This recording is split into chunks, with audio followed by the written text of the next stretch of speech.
Mahuhulaan nyo ba kung anong pagkain ito? Gutom na. Alam mo ba yung madala natin kanina? Order niyo po. Ate, saan kang galing? Order niyo po. Ate, sino umorder ng pansit? Kayo po. Hindi po pansit yan. Pizza po yan. Pizza nga order namin eh. Opo. Pansit. Ba't po Pizza nakalagay sa po yan. bilao? Pangpansit po yan eh. Kung gusto niyo pong i-try, eto po, subukan niyo. Sa pansit po yan. Oops! Tingnan mabuti, biheros. Itong malapansit na nakalagay sa bilao, pizza raw? What?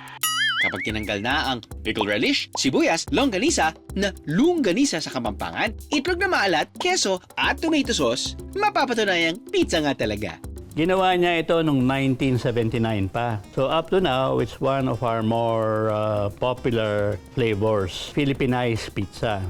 So ang ginawa namin dati, sinaserve namin sa bilao. Pero dahil daw sa pagtaas ng mga bilihin, ginawa na nila itong pizza box para hindi matigil ang negosyo na mahigit 100 taon nang nakatayo sa Pampanga. Hindi siya bahay. It's actually a kamalig, galing sa Spanish word na kamarin, kung saan nilalagay yung mga palay. Mga Pilipino talaga, nagkahiyaan pa sa isa. Pizza po, di ba? Nasa Pampanga pa rin tayo mga biyeros. Kung kanina, pizza na malapansit. Ito kaya, mahula nyo ba kung legit na pizza?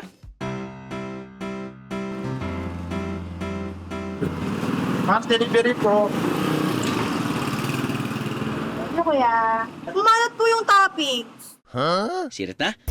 Ang pizza na yan, giant hamburger talaga. Mas malaki pa sa cellphone, kamay, card holder at ordinary burger. At mabibili from 119 to 189 pesos only. Pwedeng i-share sa family.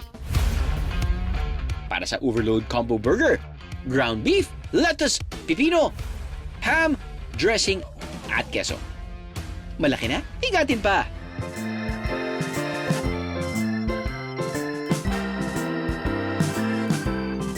Hinihiwa ito na parang sa pizza. At pwedeng palagyan ng sides for 59 pesos. Sulit, di ba?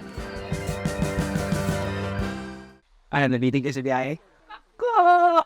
All you gotta do is just subscribe to the YouTube channel of GMA Public Affairs and you can just watch all the Behind the Drew episodes all day, forever in your life. Let's go! Yeehaw!